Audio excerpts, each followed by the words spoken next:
안녕하십니까, 자선생입니다. 자, 요번 네 번째 시간이죠. 네 번째 시간 앞전 시간까지 어떠셨는지 모르겠어요. 합병증 들어오면서 굉장히 좀 어려워졌을 수도 있는데요. 합병증이 굉장히 중요합니다. 우리 손해사정사들이 손해를 평가하는 거기 때문에 합병증을 공부하기 위해서 앞에 여러 가지들 구조나 뭐 기능이나 이런 것들을 배우시는 거거든요. 그래서 합병증을 꼭 공부하셔야 되는데, 그래서 제가 그동안은 합병증 공부하지 않으면 시험 보러 가지 마셔라, 뭐 시간만 아깝다 이렇게 얘기를 했는데, 그동안 합병증에 대해서 되게 많이 나왔어요. 골절의 합병증 뭐 되게 많이 나왔는데 작년 2022년에는 거의 안 나왔어요. 그래도 이제 총론에서 안 나오고 강론에서 나올 가능성들이 있기 때문에 열심히 배우고 가시는 거거든요. 그래서 한 해 안 나왔다고 이건 뭐 필요 없는 거다 이렇게 얘기할 그런 건 아니에요. 그래서 골절의 합병증 조금 더 열심히 한번 해보겠습니다. 자, 골절의 합병증 우리 저번 시간에는 전신합병증하고 국수합병증 하나 했거든요. 근데 이번 시간에는 국수합병증을 이제 주로 할 텐데, 국수합병증 중에 가장 이제 중요하다고 생각하는 게 신경 손상입니다. 그러니까 동반 손상, 합병증보다는 동반 손상 또는 치료 중에 합병증으로 나올 수 있는 손상이 이제 신경 합병증인데, 신경 합병증을 배우시려면 신경의 구조에 대해서 대충은 조금 알고 넘어가셔야 되기 때문에 신경 해부학 구조 먼저 좀 얘기를 할게요. 신경은 중추신경, 말초신경 이렇게 있는데 다 배우려면 지금은 안 되고요. 우리 이제 강론에 들어가서 배우실 거예요. 그런데 상지, 하지의 기본 신경 세 가지에 대해서만 먼저 배울게요. 신경은 중추신경이 있고 말초신경이 있다고 그러는데, 중추신경이 하는 역할 중에 하나가 말초신경을 내놓는 거거든요. 그래서 이 말초신경 내놓는 게 뇌에서 양쪽으로 12쌍의 뇌신경, 척추에서 양쪽으로 32쌍의 척추신경을 내놓는데, 목에서 나오는 게 목신경이에요. 척추의 목신경, 경신경이라고 하는데, 그 경신경이 나오다가 이게 너무너무 중요하니까 한번 묶여요. 자기네가 묶이는 거를 신경다발이라고 해서 신경총이라는 말을 써요. 그래서 경신경총, 경신경총이 한번 됐다가 얘네가 풀릴 때가 있어요. 묶여서 계속 나가는 게 아니라 이렇게 풀릴 때는 경추가 1번에서 8번까지 신경까지 있거든요. 그 중에서 지네가 2번, 3번, 4번 이렇게 조각조각해서 하나의 신경을 만들어요. 그 하나의 신경을 만들어서 이름을 붙여줘요. 그래서 그 상지에 이름을 붙여주는 대표적인 신경, 여러 가지가 신경이 있는데 우리가 꼭 기억해야 되는 대표적인 신경이 여기 보이시는 메디안 너브, 정중신경입니다. 그 다음에 얼라 너브, 이게 척골신경입니다. 척골 어디서 배우셨어요? 어디에서 배우셨어요? 새끼손가락에 붙어있는 전완골이 척골이었잖아요. 그러니까 척골 쪽으로 내려가는 신경이 척골신경이에요. 자, 라디안 너브는 요골신경이에요. 요골신경 배우셨죠? 요골. 엄지손가락에 붙어있는 뼈가 요골이었잖아요. 그러니까 엄지손가락 쪽으로 내려가는 신경이 요골신경이에요. 정중신경은요? 중간이겠죠. 그래서 상지로 오는 신경은 크게 세 가지입니다. 엄지손가락 쪽 요골신경, 중간에 정중신경, 새끼손가락 쪽에 척골신경. 자, 걔네들이 어떻게 내려가는지 조금 더 설명을 보면, 정중신경 볼게요. 정중신경은 저기 쇄골이 있죠. 쇄골 밑으로 일단은 경신경총이 나와요. 경신경이 나오다가 정중신경은 상완 안쪽에 딱 붙어서 내려와요. 딱 붙어서 내려오다가 주관절쯤에 보면 주관절 안쪽 중간으로 들어가요. 중간으로 들어가서 손목의 정중앙으로 내려가요. 그래서 정중신경 이렇게 해요. 정중신경은 엄지손가락, 두 번째 손가락, 세 번째 손가락, 네 번째 손가락 반, 여기에 손바닥 쪽에 감각 운동을 담당하고 있는 애예요. 이게 정중신경이에요. 자, 그 다음에 척골신경으로 갈게요. 척골신경은 정중신경보다는 쇄골 밑에서 나와서 정중신경보다는 상완에 조금 더 안쪽으로 진행을 해요. 진행을 하다가 뼈에 언제 뼈로 들어가냐면 주관절, 여기가 내과죠. 저를 보시면 주관절 내과에서 뼈로 싹 들어가요. 그러면서 새끼손가락 쪽으로 주행을 해요. 그게 척골신경이에요. 그러니까 얘가 하는 역할은 정중신경에서 분지하지 않았던 네 번째 손가락 반, 그 다음에 새끼손가락 전부, 손바닥, 손등의 감각과 운동을 담당해요. 그게 척골신경이에요. 쉽죠? 척골 쪽에서 내려온다 생각하시면 돼요. 자, 그 다음에 요골신경은 쇄골 밑에서 나오는데, 쇄골 밑에서 상완의 안쪽으로 들어가지 않고 상완의 뒤쪽으로 들어가요. 상완의 뒤쪽으로 갔다가 가운데 상완의 중간쯤이죠. 중간쯤에서 주관절 안쪽으로 들어가요. 주관절 안쪽으로 들어왔다가 다시 나가서 손등 쪽으로 가서 엄지손가락 손등 쪽으로 내려가요. 그래서 얘가 하는 역할은 엄지손가락 손등 쪽 이쪽의 감각과 운동을 담당해요. 그러니까 엄지손가락 손등 쪽이니까 요골 신경은 손목을 손등 쪽으로 움직이는 거. 배측 운동이죠. 배측 운동을 담당하는 거예요. 그런데 정중신경과 척골신경은 전부 다 손바닥 쪽이었잖아요. 그러니까 손바닥 쪽으로 움직이는 장측 굴곡에 담당한다. 이렇게 보시면 돼요. 자, 이거를 가지시고 상지는 3가지 더 있어요. 더 있는데 이번에는 3가지만 좀 기억하시자는 거죠. 자, 그다음에 하지신경으로 갈게요. 하지신경은 전부 다 허리에서 나와요. 허리에 있는 뼈의 이름이 요추골이었죠. 요추였죠. 자, 요추에서 나오는 게 한 번 묶여요. 묶이는 걸 우리는 신경다발, 다른 말 신경총이라고 그랬어요. 신경총이 풀리면서 여러 가지 신경이 하나씩 섞여가지고 자기 이름을 만든다고 그랬잖아요. 자기 이름을 만드는 그 신경이 어디로 넘어가냐면 요추골이 뒤에 있잖아요. 그러니까 뒤로 내려가요. 그 뒤로 내려가는 게 여기 있네요. 자골신경. 이게 뒤쪽이거든요. 뒤로 이렇게 쭉 내려가요. 쭉 내려가다가 여기가 어디입니까? 슬관절 쪽이죠. 슬관절 쪽에서 나뉘어요. 그래서 나누어서 그냥 발 뒤꿈치 계속 뒤로 내려가는 게 경골신경이에요. 그 다음에 하나가 나눈 게 여기가 비골이거든요. 비골들을 타고 발 앞쪽, 그러니까 개골 앞쪽으로 내려가는 게 총비골신경이에요.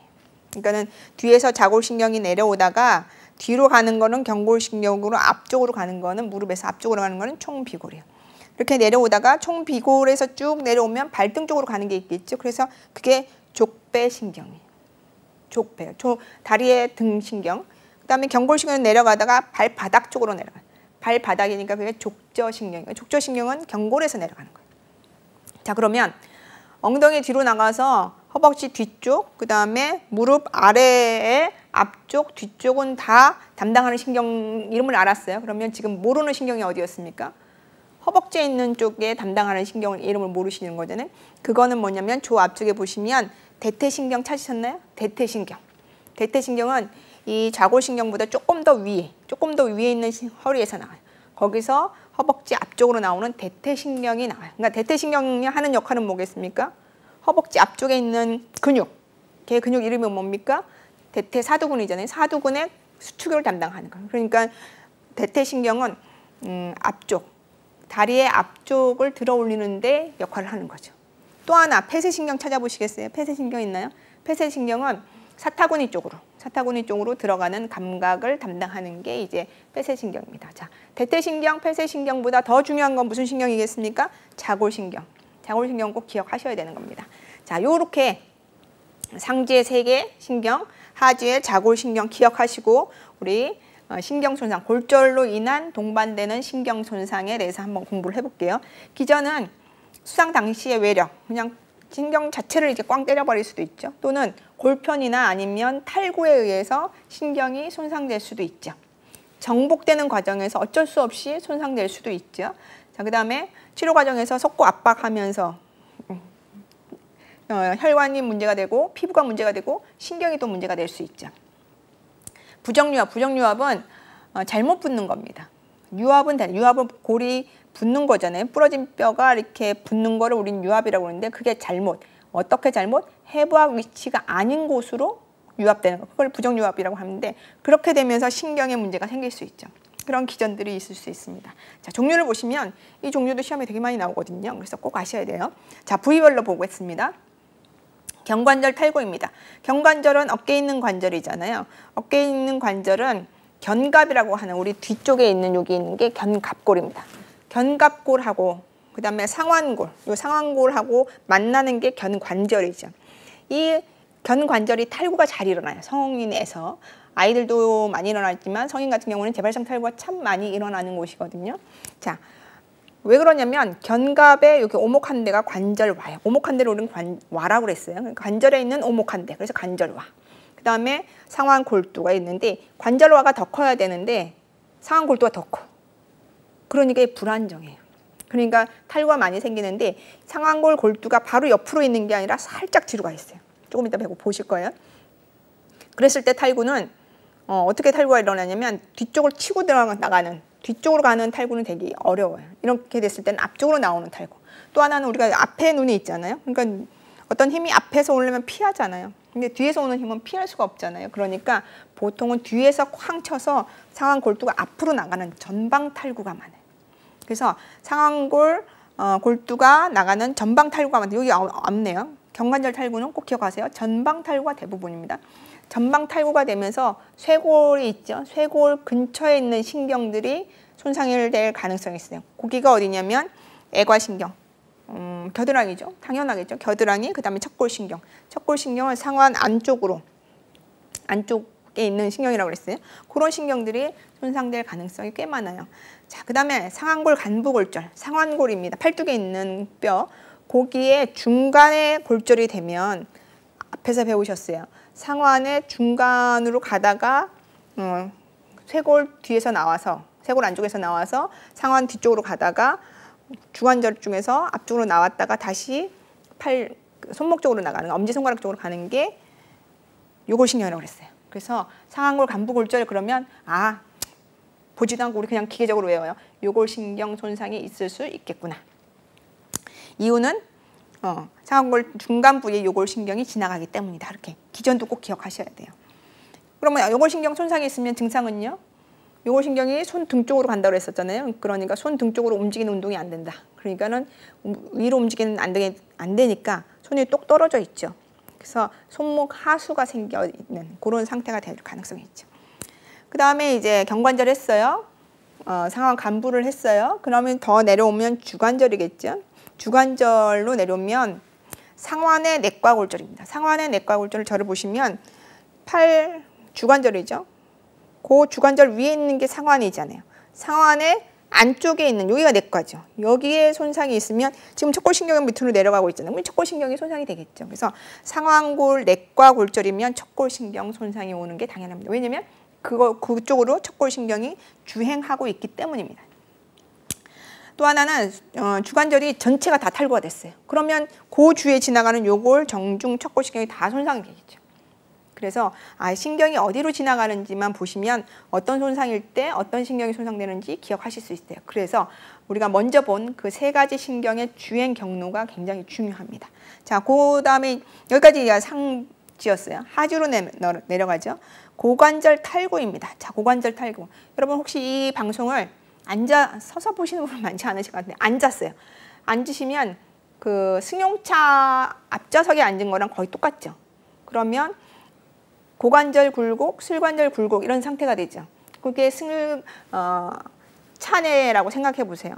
앞좌석, 운전석이든지 조수석이든지. 근데 뒤에서 누가 쾅 하고선 후방 추돌을 했어요. 그러면 내가 앞으로 전진을 하죠. 내 몸이 앞으로 전진할 때 무릎이 앞에 있는 계기판을 쾅 부딪힐 수 있죠. 쾅 부딪히면 그 다리가, 그 대퇴가 뒤로 갈 거 아니에요. 그렇죠? 그 손상이 굉장히 많습니다. 그래서 고관절 탈구는 계기판 손상이 많다 이렇게 생각하는 거예요. 계기판 손상이 되면 뒤로 나가니까 고관절 후방 탈구가 많다. 고관절은 전방 탈구보다 후방 탈구가 많습니다. 후방 탈구는 엉덩이 뒤쪽으로 내려가는, 마침 내려가는 어떤 신경? 자골신경 손상이 있을 수 있죠. 자골신경은 허리에서 나와서 어디까지 가는 거냐면 발끝까지, 발 앞쪽, 발 뒤쪽까지 가는 거잖아요. 그러니까 자골신경은 굉장히 긴 신경입니다. 우리 몸에 굉장히 긴 신경이라서 자골신경 손상이다 그러면 증상이 굉장히 많이 나타날 수 있어요. 그래서 고관절 탈구다 그러면 빨리 수술해라. 뭘 확보하기 위해서? 자골신경 손상을 예방하기 위해서. 그렇게 얘기를 하는 겁니다. 더 내려가죠. 더 내려가시면 슬관절이 나오죠. 자, 슬관절은 슬개골이라는 게 있어요. 슬자는 무릎 슬자고 개자는 덮을 개자잖아요. 무엇을 덮었습니까? 무릎을 덮었잖아요. 그러니까 이 슬관절은 굉장히 엉성한 관절이긴 해요. 대퇴, 경골 이렇게 엉성하게 붙어 있는데 그거를 보완하기 위해서 오만 인대가 다 발달되어 있고 앞에 슬개골까지 있어요. 근데 이게 탈구가 됐어요. 그러면 이건 완전한 손상입니다. 완전한 손상에서 그 주위에 있는 신경들이, 동맥들이, 혈관들이 다 손상될 수 있어요. 그래서 슬관절의 탈구다 그러면 고기를 지나가는 자골신경, 총비골신경, 경골신경, 여기는 지금 총비골신경 하나만 써놨는데 그 주위에 있는, 슬관절 주위에 있는 손상들이 다 기억하셔야 돼요. 좌골신경에서 내려가는 슬관절 주면은 경골신경이 되잖아요. 경골신경, 총비골신경까지, 인대까지, 혈관까지 다 손상될 수 있습니다. 그래서 슬관절 탈구는 굉장히 큰 손상입니다. 자, 치료는 어떻게 할까요? 치료는 신경 손상되기 전에 빨리 정복하고, 골절이라면 빨리 정복하고, 탈구라면 빨리 탈구를 정복하고, 그 다음에 이 신경은 완전히 끊어지지 않으면 자기가 자라나거든요. 그래서 빨리 골절이나 탈구를 회복하는 게 가장 큰 치료다, 이렇게 얘기를 하는 거죠. 자, 신경 손상은 굉장히 중요합니다, 여러분. 그래서 꼭 그 주행을 어디서 하는지, 어떤 손상인지, 어떤 손상에서 어떤 신경이 손상되는지를 계속 나올 거예요. 그래서 꼭 기억하셔야 됩니다. 자, 혈관 손상으로 갑니다. 신경하고 혈관은 거의 비슷합니다. 거의 비슷해서 경관절 탈구가 됐어요. 경관절 탈구가 앞쪽으로 많이 된다고 그랬었잖아요. 그래서 전방 탈구가 되면서 그 주위에 있는 동맥, 정맥 다 문제가 생기죠. 다 문제가 생기면서 상지 감각 상실, 마비 뭐 이런 것들이 생길 수 있습니다. 주관절로 갈까요? 주관절 탈구와 골절이 되면 주관절 쪽이니까 정맥보다는 동맥에 문제가 생길 수 있죠. 그래서 상완 동맥에 문제가 생길 수 있습니다. 또 하나는 우리가 상지의 아래쪽 원위, 하지의 아래쪽 원위. 그러니까 상지의 원위는 주관절 아래쪽이죠. 하지의 원위는 슬관절 아래쪽이죠. 그렇게 원위 쪽에 문제가 생기면 볼크만 허혈성, 여기 허혈성 빠졌네요. 볼크만 허혈성 구축이 발생할 가능성이 꽤 높습니다. 볼크만 허혈성 구축은 조금 이따 얘기하겠지만 구획증후군입니다. 그래서 주관절 이하, 전환의 골절이죠.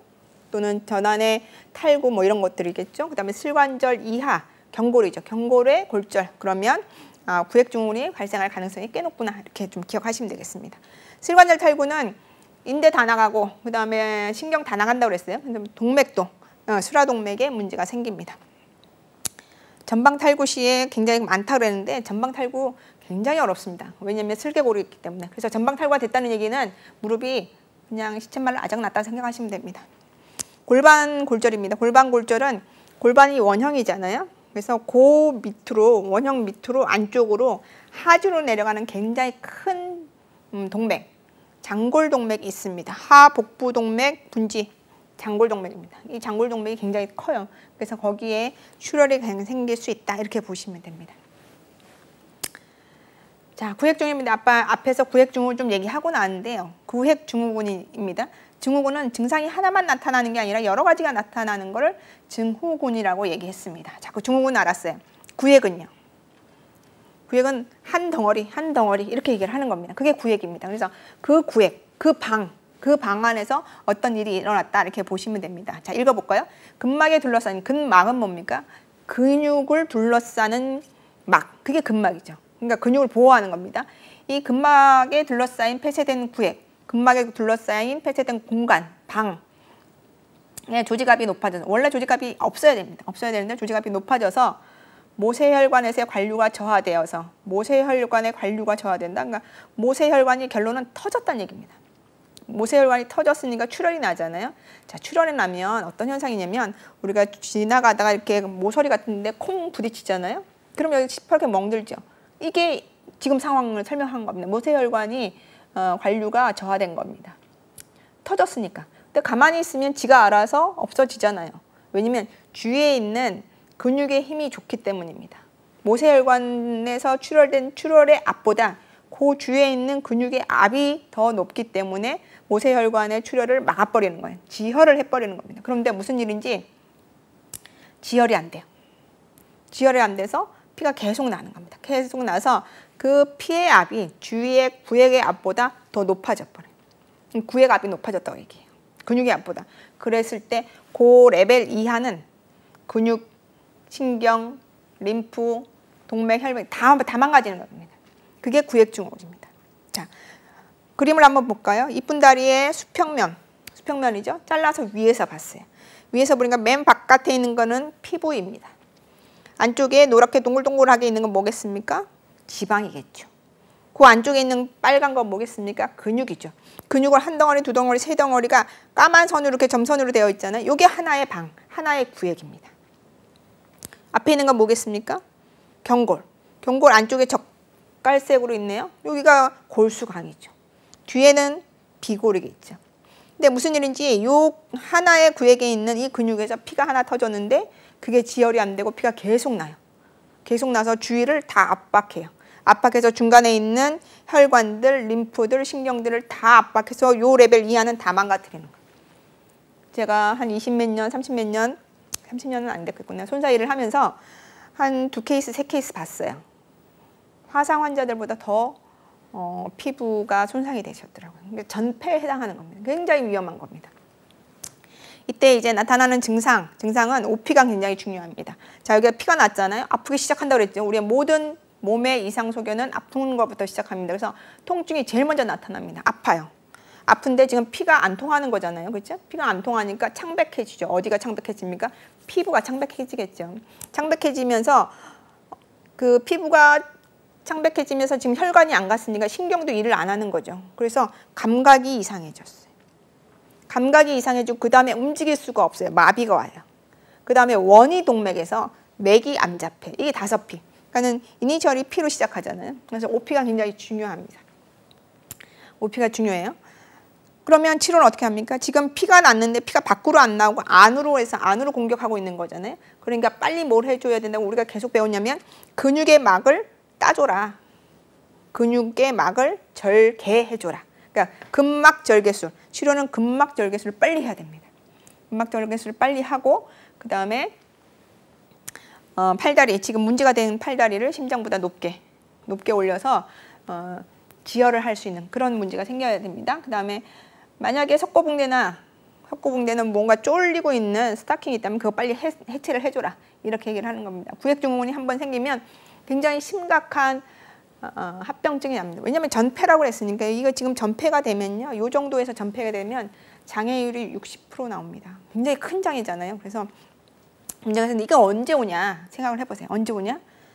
석고붕대 잘못하면 지금 석고붕대 얘기가 나왔잖아요. 석고붕대 잘못하면 이런 일이 생길 수 있어요. 그래서 석고붕대 할 때 요 손톱, 발톱은 매니큐어 칠하지 말아라 얘기하시잖아요. 다 보일 수 있게 해라. 왜냐면 구획증후를 확인하기 위해서 의사가 손톱을 눌러보는 거예요. 아프세요? 안 아프세요? 그 다음에 손톱 눌러서 혈액이 잘 도는지, 그 다음에 감각이 있는지 확인을 하는 겁니다. 그래서 구획증후는 굉장히 중요한 합병증 중에 하나입니다. 그 다음에 염증입니다. 우리가 이제 골절을 치료하는 과정에서 염증이 나타날 수 있죠. 감염이나 골수염이 나타날 수 있는데, 자, 원인을 보시면 피부 찰과상, 그러니까 골절이 되면서 밖에서 힘이 다 들어오면서 뼈만 똥광 부러질 수도 있지만 피부를 이제 찰과상, 피부가 손상될 수 있잖아요. 그래서 피부는 밖에 있는 균을 우리 몸에 들어오지 못하게 하는 이게 무슨 방어막이잖아요. 근데 그게 지금 방어막이 없어지는 거예요. 찰과상이 되면서. 그러면서 이제 들어오는 거죠. 그래서 피부의 찰과상 때문에 균이 우리 몸으로 뭐 상처를 따라서 들어오는 경우 하나. 그다음에 두 번째는 이제 개방성 골절이죠. 그다음에 개방창 때문에 생기는 거 그런 것들이 올 수 있고요. 그다음에 연부조직 1번 기억하고 거의 비슷합니다. 피부 개방창하고 연부조직의 감염으로부터 들어온 거는 거의 비슷한 겁니다. 마지막에는 그런 거 다 없어요. 그런 거 다 없는데 환자 자체가 당뇨가 있으신 분들, 그런 분들은 정상적인 면역 체계를 갖고 있지 않아요. 그래서 작은 균에 보통 우리가 막아낼 수 있는, 보통의 사람이란 막아낼 수 있는 그 균이 들어와도 당뇨 환자들은 감이 확 걸려버리거든요. 그래서 그런 당뇨병, 그다음에 스테로이드 남용 같은 경우에는 골수염의 이완을 용이하게 한다. 골수염의 발생을 잘 일으키게 한다. 이렇게 하죠. 치료는 어떻게 합니까? 염증이니까 소염제 줘야죠. 소염제 주는데 균의 문제라면 균을 없애는 약을 줘야 될 거 아니에요. 균을 없애는 약이 뭡니까? 항생제. 그렇죠? 그런데 그 균이 뭔지 알아야 아주 효과적인 치료를 할 수 있잖아요. 그러니까 그 균을 알기 전에는 항생제 주지 마라 이렇게 얘기하고 있어요. 그래서 처음에 보시면 골수염이 의심되는 경우에, 골수염이 의심이에요. 골수염이 확인된 게 아니에요. 의심되는 경우에는 혈액 배양을 한다. 왜냐면 골수를 따라서 혈액으로 갈 수 있으니까, 염증이. 그러니까 혈액 검사를 하면 무슨 균이 있는지 확인될 수 있어요. 그러니까 그렇게 혈액 배양을 해서 균을 확인하기 위한 혈액 배양을 하는 검사를 보내놓고 그 다음에 항생제를 주는 겁니다. 그래서 균이 만약에 의심이 되면, 균의 감염이 의심이 되면 그 배양하기 전에 항생제를 주지 않습니다. 배양한 후에 항생제를 주는데, 그런데 무슨 얘기를 했었냐면 개방성 골절은 응급실에서 묻지도 따지지도 말고 항생제 때려 붓습니다 이렇게 얘기를 했거든요. 이거랑 다르잖아요. 그거는 균이 있다고 보는 거예요. 그냥 얘는 균이 의심이잖아요. 그러니까 균이 있다고 보는 거는 그냥 임상적인 경험칙적인 항생제를 줘서 그거 먼저 빨리 해결해야 되는, 그거 언제 이거 기다리고 그럴 시간이 없어요. 그러니까 먼저 응급으로 먼저 하는 겁니다. 근데 이거는 응급은 아닌 그런 상황인 거죠. 그다음에 해당 부위에 부목을 해서 전신적 보조요법을 씁니다. 움직이지 않게 하기 위해서. 움직이면 더 염증이 활성화될 수 있죠. 그다음에 만성 골수염으로 진행하면 수술을 해라. 수술을 하랍니다. 그래서 보통 골수염이 있으면 약물, 항생제나 소염제나 이런 약물로도 하는데 그 약물로도 안 돼요. 그러면 균이 막 활성화된 그 부위에 있는 거를 다 긁어내야 됩니다. 그 긁어내는 거를 우리는 뭐라 그럽니까? 여기 골막하 배농술, 천골술, 골을 없애는 겁니다. 천골술, 골을 긁어내는 건 더러운 거, 그런 거 골을 없애내고 항생제 쓰고, 만약에 골 결손이 있다면 그 골 결손이 있는 부위에 골을 다시 넣는 거죠. 그게 골 이식술. 골수 이식하고 다릅니다. 골을 넣는 겁니다. 골 이식술, 뭐 이런 것들을 하게 되는 거죠. 골수염이 있으면 여러분 수술도 못 한다고 그랬어요. 수술 적응증 금기증에 해당한다고 그랬었잖아요. 그러니까 보통 약물을 씁니다. 약물을 쓰는데 약물로 도저히 안 됐다. 그러면 수술하라. 이런 얘기를 하는 겁니다. 자, 그 다음에 비정상적인 골절 추입니다. 골절을 이제 잘 정복을 했어요. 수술도 해놨어요. 그럼 이제 골이 잘 이제 붓기만, 골을 붓는 걸 우리 유압이라고 얘기했죠. 유압하기만을 기다리는데 기다리다 보니까 지연유압. 잘 안 붙어. 그러면 지연유압의 기준을 뭘로 볼 것이냐. 그러면 우리가 두 번째 시간인가요? 기억나시나요? 쇄골은 성인의 쇄골은 몇 주 만에 유압이 됩니다. 그다음에 어른의 대퇴는 얼마. 이런 기준이 좀 있었거든요. 그것보다 훨씬 넘어가는. 그러면 지연유압을 썼는데 그거는 사람마다 좀 다를 수 있잖아요. 그거보다는 어떤 표현을 쓰냐면 요 두 줄을 씁니다. 방사선 검사를 했어요. 방사선상, 그러니까 방사선 엑스레이 검사를 했죠. 엑스레이 검사를 했더니 골절선이 명백히 보여요. 그러니까 유압은 아직 안 된 거예요. 골절선이 있어요. 그런데 심한 골절편의 분리. 그러니까 골절선이 이렇게 완전히 벌어졌다. 그게 분리죠. 골절편의 공동, 벌어져가고 거기 안에 구멍이 뻥 뚫렸네요. 그 다음에 석회화, 경화는 이게 유압이 되려면 그 마진이라고 하는 끝에가 딱딱해지지 않아요. 딱딱해지면 이거 붙지를 않아요. 딱딱해지지 않아야 되거든요. 근데 딱딱해졌어요. 그게 없는 상태. 그러니까는 심한 골절편의 분리가 없는 상태. 골절편의 공동이 없는 상태. 경화나 석회화가 없는 상태. 그런데 골절선은 있어요. 그러면 지금 유압은 진행은 되고 있는데 더디된다. 그래서 지연유압이다. 그래서 방사선상의 상태, 이게 더 중요합니다. 기간보다는. 그렇게 되면 치료는 어떻게 할까요? 그건 상황에 따라서 의사 선생님이 판단하셔야 돼요. 다시 수술을 할지 아니면 지연은 되지만 늦지만 그래도 계속 기다릴지는 그때 상황에 보고 이제 얘기를 해야 됩니다. 자, 지연유압 말고 불유압이라는 것도 있죠. 불유압은 뭡니까? 안 붙는 거, 그렇죠? 붙여놨는데 이게 하나도 1도 안 붙어. 뭐 이렇게 되는 거죠. 자, 1도 안 붙는 거는 앞에서 지연유압일 때 안 보이는 것들이 나타나면, 방사선에서 보이는 검사들이 나타나면 그건 불유압입니다. 그게 뭐였습니까? 어디 갔나요? 증상은 여기 있네요. 방사선상 심한 골절편의 분리, 골표면의 공동 석회와 경화가 있으면 이거는 이제 더 이상 희망이 없다. 볼유압이 희망이 없다. 그러면 골절이 이렇게 부러져가지고 이렇게 벌어져 있는 상태가 됐잖아요. 그렇죠? 벌어져 있는 상태가 되면 뼈와 뼈가 만났으니까 관절이 돼버렸네요. 관절이 아닌 곳에 관절이 됐잖아요. 그거를 우리는 가짜 관절에서 가관절이라고 합니다. 가관절이 형성되는 거죠. 골절편이 움직이죠. 아파요, 안 아파요? 겁나 아파요. 환자 죽으려고 그래요. 그냥 절단하는 게 낫겠다 하시는 분들도 있어요. 그런데 절단은 쉽게 결정 못해요. 내 몸에 신체 일부가 있는 거와 없는 거는 너무 다르거든요. 그래서 정말 절단해 주세요. 막 입이 계속 나와요. 그런데 우리가 옆에서 그래요. 절단하시죠. 이렇게 얘기하기 어렵잖아요. 그래도 참으시죠. 그러면 환자가 그래도 참으세요. 자기가 있는 거하고 없는 거 달라서 굉장히 고생을 하세요. 그러면 어떻게 돼요? 수술을 해줘야 돼요. 그건 그냥 참을 일이 아니거든요. 그래서 수술을 하시는데 수술은 이제 어떻게 해야 됩니까? 이게 그 골표면에 공동이 있고 그다음에 딱딱해졌잖아요. 그럼 안 붙는다고 그랬잖아요. 그러니까 딱딱해진 걸 긁어내야 돼요. 긁어내면 조금이라도 긁어내면 골이 없어졌잖아요. 없어졌으면 골 결손이 된 거죠. 그럼 골을 갖다 넣어야 되죠. 그게 골 이식이라고 그랬죠. 그래서 박피, 골의 끝을 이제 긁어내는 박피를 하고 그다음에 이식을 하는 겁니다. 이식을 할 때 자기 골을 쓰면 자가골 이식, 남의 거를 쓰면 동종골 이식 이렇게 되는 거죠. 인공골도 있어요. 인공골 이식 이렇게 하고 그다음에 우리가 앞에서 배운 내고정, 금속판을 쓰든지 골수광을 쓰든지 골수광 그 금속정 그 쓰든지 골수광 금속정 여기 좀 안 쓰는 것 같아요. 그다음에 외고정을 하든지 뭐 이런 것들을 하게 되는 겁니다. 그런데 왜 그러면 누구는 잘 붙고 누구는 안 붙냐? 이게 왜 생기냐? 왜 생기냐는 원인도 굉장히 중요해요. 보시면 골절되면서 조직이 심하게 어떤 조직? 연부 조직. 연부 조직이 심하게 손상되면 혈액 공급을 잘 못 받거든요. 그래서 이렇게 생길 수 있어요. 또 세 번째 감염이나 골질환. 염증이 있으면 수술도 못 한다는데 그래도 대충 수술하면 그 염증 때문에 혈액 공급이 잘 못 받을 수 있죠. 그다음에 뼈가 심하게 부서지면서 유압이 필요한 골편이 없어졌어요. 그럴 경우 그다음에 골절 부위에 계속 움직이. 그러니까 자기가 의지적으로 안 움직이려고 해도 막 움직이는 경우가 있어요. 중추신경성 경련이라고 얘기합니다. 중추신경의 문제 때문에 가만히 있는데 계속 떨리시는 분. 대표가 뭐가 있을까요? 파킨슨 환자. 그 환자는 가만히 있어도 막 떠시는 부분들이거든요. 그러면 이렇게 불유압으로 갈 가능성이 있다 이렇게 얘기를 하는 거죠.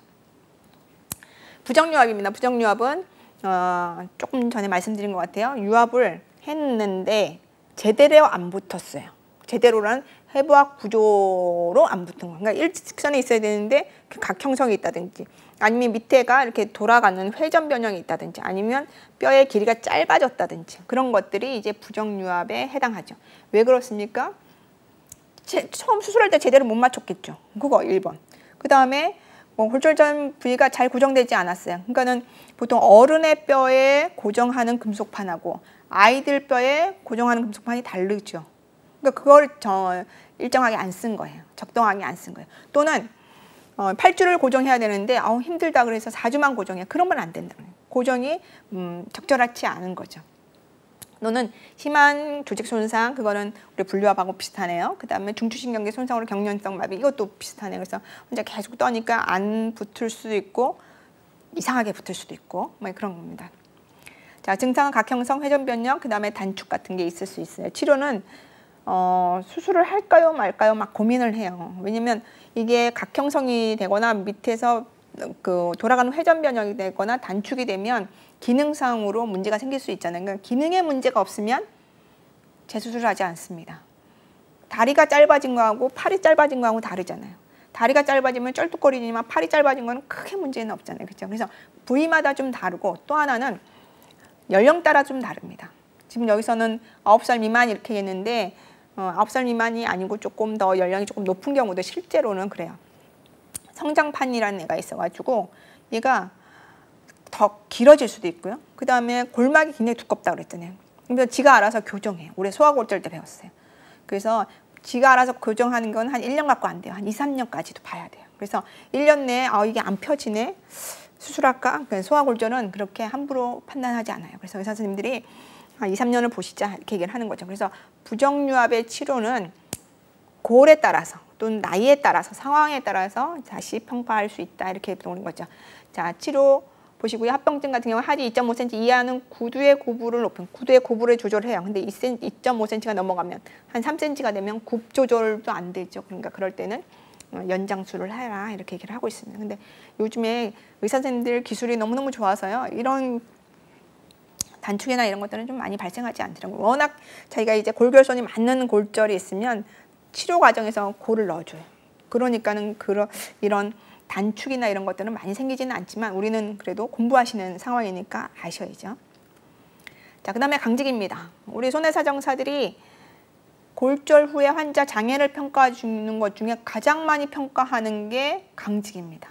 이렇게 강직이라는 거는 관절이 자유롭게 움직이지 않고 일부 제한되는 거죠. 그래서 관절 강직, 관절 운동 제한 다 같은 말입니다. 원인은 뭐겠습니까? 관절 자체가 손상이 되는 거죠. 그래서 관절 탈구, 아탈구. 아탈구는 완전한 탈구가 아닌 겁니다.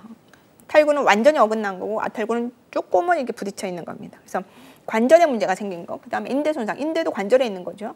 그 다음에 관절 타박상, 이것도 관절이네요. 관절내 골절, 관절내 골절은 관절 안에 물이 있잖아요. 관절액 때문에 잘 안 붙는다고 그랬어요. 또 관절은 관절 끝에 연골이 있잖아요. 연골 한번 손상되면 다시는 회복되지 않는다고 그랬거든요. 그래서 관절의 강직은, 관절 운동 제한은 관절 자체가 문제가 생기면 안 움직이겠죠. 두 번째는 관절의 문제가 아니라도 간부의 문제라도 그거를 유압시키기 위해서 장기간 고정을 해요. 내고정이 아니라 밖에서. 그래서 관절을 못 쓰게 만드는 거예요. 장기간. 그러면 그 주위의 근육도 힘을 잃고 관절 자체도 기능을 잃어요. 그랬을 때 강직이 오는데 그렇게 장기간 외고정에 의한 관절의 운동 제한은 운동하면 됩니다. 재활하면 됩니다. 근데 관절 자체가 맞는 까지는 운동해서 재활해서 되는 게 아니죠. 그 다음에 광범위한 연부조직 손상에 의한 반응 구축입니다. 골은 아무 문제가 없어요. 그런데 그 주위가 지금 다 망가져서 관절이 안 움직이는 경우가 있어요. 뭐가 있겠습니까? 대표적인 거 화상이죠. 화상은 골은 안 부러졌어요. 그런데 주위에 있는 근육이 다 눌러붙어가지고 안 움직이잖아요. 그런 게 있을 수 있고요. 손상지의 지속적인 부종, 손상된 상지, 하지 그쪽에 부종이라는 거는 손상이 되면 일단은 붓고 아프고 열나요 할 때 부종이 있었잖아요. 근데 이 부종은 어느 정도 시간이 지나면 시간 한 12시간 넘어서 한 일주일이 지나면 가라앉아야 되거든요. 근데 안 가라앉아요. 한 달 계속 부어있어요. 그러면 부어있다는 얘기는 이 관절 쓸 수 있어요? 장기간에 외고정한 거 똑같은 상황이에요. 그래서 손상지의 지속적인 부종, 우리 조금 이따 배우실 거예요. CRPS라고 복합부위 통증 증후군 뭐 이런 것들이 있으면 이제 강직이 올 가능성이 있죠. 자, 치료는 어떻게 합니까? 관절 자체가 문제라면 관절 자체를 회복시켜줘야겠죠.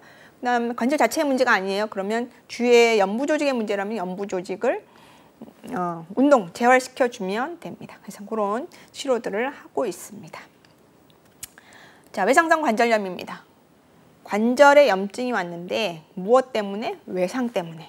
그러니까 관절 뼈의 끝에 이제 연골이 있다고 그랬잖아요. 그 연골이 손상되면 다시는 회복되지 않는다고 그랬죠. 그게 이제 외상성 관절염입니다. 그러니까 관절면이 손상되면 시간이 가면서 관절면에 염증이 실제 염증이 아니라 아픈 걸 이제 관절염 이렇게 붙이는 건데 그런 염증이 있을 수 있습니다. 그래서 원인을 보시면 관절면의 부적절한 정보, 관절면의 문제겠죠. 그다음에 하중 전달에 의한 연골 손상. 경골이 이제 부러졌어요. 그런데 경골이 부러져서 이렇게 움직일 때, 걸으실 때 힘을 슬관절이 또는 족관절이 더 많이 받아낼 수 있잖아요. 그죠? 안 아플 때보다는. 그랬을 때 이제 문제가 생긴다는 거죠. 부정경련, 반복된 손상 똑같은 얘기입니다. 치료는 어떻게 할까요? 일단은 관절에 문제가 생겼으니까 관절을 쉬게 해야 됩니다. 관절을 쉬게 하고 그 다음에 만약에 체중이 너무 많으신 분이라면 관절에 이제 체중 부하가 되는 거를 좀 줄이기 위해서 체중을 좀 줄이셔야죠. 그리고 그것도 안 된다 그러면 주사 써야죠. 약물 써야죠. 스테로이드 약물 씁니다. 그래도 안 된다 그러면 지팡이 같은 거 지근부지고 그래도 안 된다 그러면 관절 자체를 회복시켜주는 그런 수술을 하게 됩니다. 외상성 관절염하고 앞에 있는 관절 강직하고는 거의 비슷해요. 관절 자체의 문제, 외상으로 관절 자체의 문제가 생겼을 때 이런 문제가 생긴다 이렇게 보시면 되겠습니다.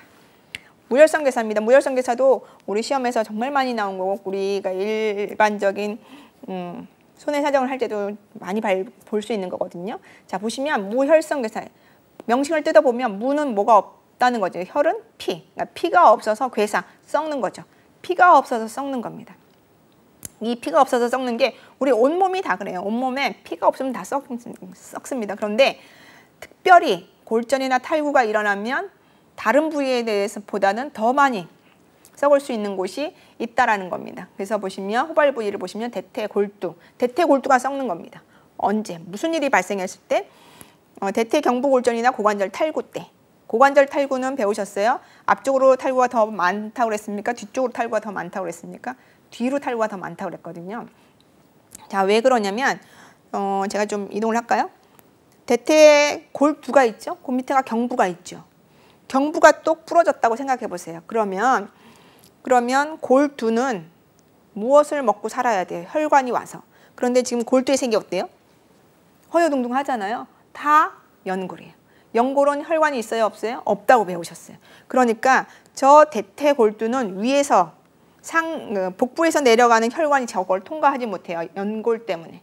그러니까 조기가 어디냐면 골두죠. 골두를 가려면 혈관이 경부를 거쳐서 다시 위로 가야 되는 거예요. 그러니까 밑으로 갔다가 위로 상행해야 돼요.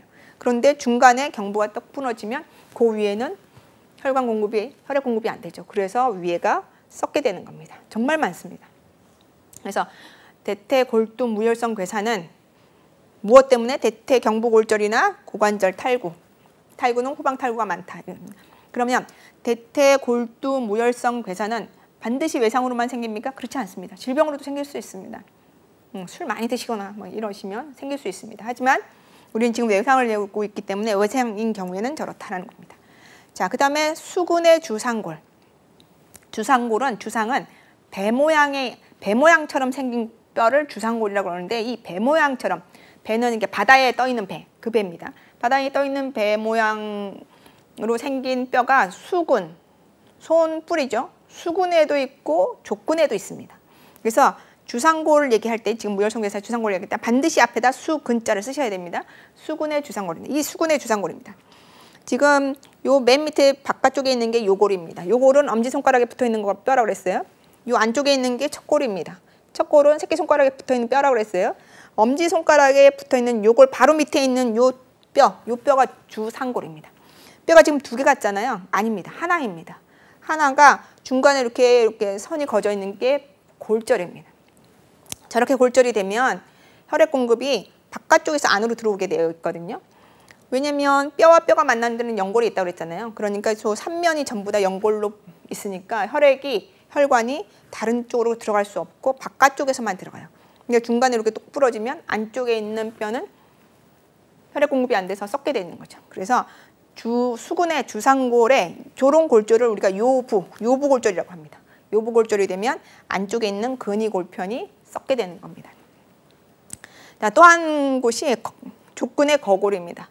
족근은 발뿌리잖아요. 발뿌리에 가장 가운데 있는 게 거골입니다.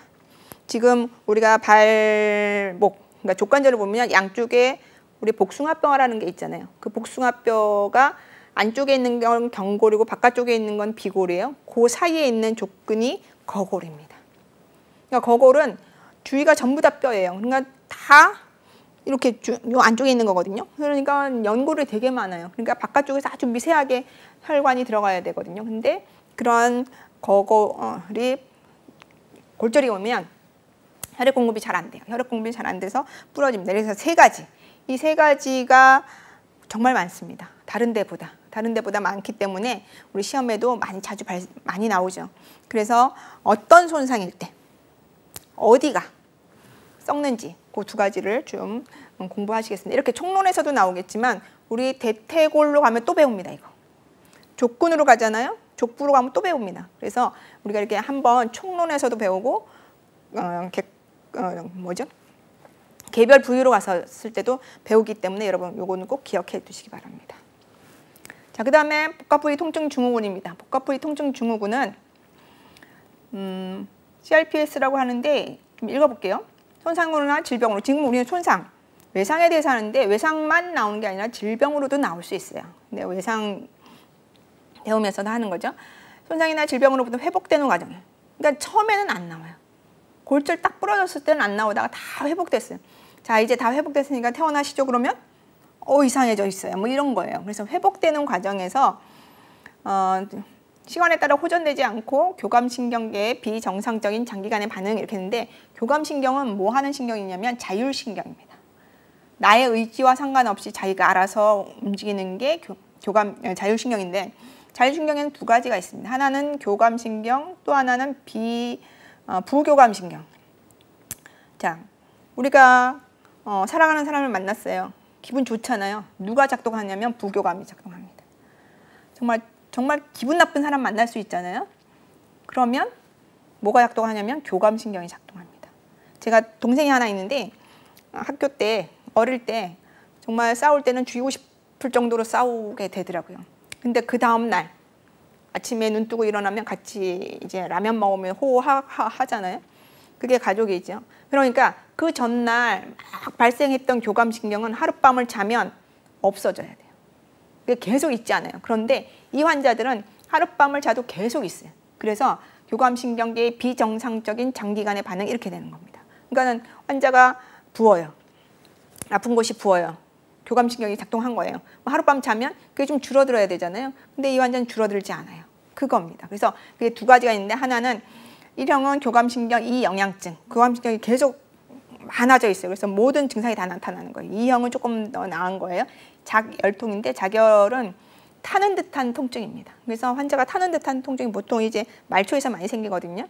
이 환자들을 만나러 가서 요즘은 코로나 때문에 누구를 터치하는 것 좀 잘 안 하지만 예전에 그래도 위로한다면 손을 이렇게 잡거나 하시잖아요. 이런 분들을 만날 때 손을 잡고 싶어도 허락받아야 돼요. 허락받고 저 손 좀 잡아도 되나요? 그냥 허락받고 손을 잡으시고 그래야지. 그렇지 않으면 이 환자는 이 터치 때문에 타는 듯한 통증을 느끼시면서 환자 자지러져요. 까무라칠 수도 있어요. 그래서 환자들이 굉장히 고생하는 거거든요. 자, 이때 임상적 증상이나 징후의 4가지 범주. 증상은 환자가 얘기하는 거예요. 증상은 의사가 그렇게 확인해 주는 거예요. 아, 당신 그렇군요. 이렇게. 그러니까 자기는 부었대. 여기가 부었다고 그래요. 근데 자기는 제가 팔이 부었어요. 손이 부었어요. 그런데 의사가 딱 봤더니 부은 게 아니야. 그러면 증상은 부종이지만 징후로는 부종이 없는 거예요. 그렇게 증상과 징후가 4가지인데 앞에 임상적이라고 썼잖아요.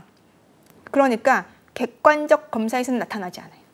그래서 CRPS라는 복합부위 통증 증후군은 객관적으로 확인이 안 돼요. 다 증상으로 확인되는 거거든요. 자, 4가지가 뭐냐면 감각 이상이에요. 아까 제가 이렇게 만지는 거는 안 된다고 그랬었잖아요. 그래서 교감신경이 많이 발달해 있기 때문에 감각이 이상해요. 그래서 다른 사람 같으면 그냥 터치 정도인데 이 사람은 그거를 무슨 망치로 두들기는 것처럼 굉장한 통증을 이제 유발할 수 있어요. 그래서 통각, 과민, 통각할 때 통증은 아프다 하는 통증할 때 통이에요. 그래서 그런 것들이 과민해져요. 두 번째, 혈관 운동. 이 자결통이 있는 교감신경 이영양증이 전신으로 아니고 이렇게 국소적으로 나타나거든요. 국소적으로 나타나는 그곳에 혈관이 확장되어 있을 수도 있고 혈관이 수축되어 있을 수도 있어요. 혈관이 확장되어 있으면요 덥죠. 그러면서 땀나죠. 그게 3번째 발한 이상하고 거의 비슷한 거예요. 그래서 혈관이 확장돼서 덥거나 열이 보이는 열감이 있거나 아니면 땀이 있거나. 혈관이 수축되면요 손실이다 그래요. 손실이다 그러면서 땀이 나야 될 때 땀이 안 나요. 그래서 이런 혈관 운동 이상, 발한 이상 또는 부종 같이 이렇게 엮어서 공부하시는 게 좋죠. 그러면서 이렇게 부어 있으니까 안 움직여. 운동 또는 이 영양성 변화. 운동을 안 해요. 운동을 안 하고 아프니까 가만히 있으니까 그 안에 있는 뼈는 어떻게 되겠어요? 뼈 일 안 하고 캐스트해서 석고붕대해서 2달간 이렇게 붕대하면 종아리가 반쪽 된다 그런 말씀 한번 드렸었잖아요. 그러니까 뼈가 부실해져요. 그래서 골밀도 검사하면 골밀도가 쫙 떨어져 있어요. 그래서 그런 근력 저하, 근육 긴장 저하, 그 다음에 여기는 안 나왔네요. 골밀도 저하까지, 골다공증까지 오죠. 이것의 치료는 어떻게 하냐면 지금 자율신경계 문제라고 그랬잖아요. 자율신경이 자기가 어떻게 할 수 없는 거잖아요. 그러니까 요즘 의사들은 그거에 대한 아직 그 치료법을 개발하지 못하셨는데 정신과로 보내요. 그래서 증상, 아픈 거 해결하시는 그런 진통제 주고 정형외과에서 그 다음에 심리적인 문제다 그래서 정신과도 보내고 재활과도 보내고 그래서 여러 과가 같이 치료하는 그런 치료가 되겠습니다. 특징이 있어요. 특징은 뭐냐면 손상이 크고 작은 거하고 상관이 없어요. 이거는. 손상이 크게 났던 환자, 뭐 대파됐다고 그랬죠. 대파됐던 환자도 이게 안 나타날 수 있어요. 근데 여기 살짝 염좌 정도, 살짝 삔 거, 염좌가 삔 거잖아요. 그 정도도 나타났는데 이렇게 많이 발생할 수 있어요. 그러니까 손상의 정도와는 전혀 상관이 없다. 이렇게 얘기를 하는 거죠. 그 다음에 언제 나타난다고요? 처음이 아니라 회복 단계에서 나타난다. 이런 특징이 있어요. 그래서 복합부위 통증 증후군은 진짜로 겪으신 분들은 환자 굉장히 괴로우세요. 저희가 보시면 정말 환자 잠도 못 주무세요. 그런데 가끔 이게 지금 객관적으로 안 나오잖아요. 객관적으로 안 나오니까 이거를 잘못 이용하시는 분들이 가끔 있어요. 그래서 보험사들이 그 잘못 이용하시는 분들을 걸러내기 위해서 굉장히 노력하는 것도 이거예요. 그래서 객관화되지 않는 진단, 객관화되지 않는 증상들이 나오면 정말 좀 어렵습니다. 뼈가 앞쪽에 우리가 공부 많이 한 총론에서 합병증 뭐 이런 거 얘기할 때 잠깐 나왔던 문제들이 그 명칭들이 있잖아요. 그런 명칭들하고 이제는 결합하실 수 있어요. 이제 붙여서 얘기할 수 있어요. 그렇게 해서 앞에 거를 이제 완성시키는 단계다 기억하시면 될 것 같습니다. 자, 여기까지 뼈에 대해서 하고요. 다음 시간에는 관절까지 이렇게 넘어가 보도록 하겠습니다. 오늘도 수고하셨습니다. 감사합니다.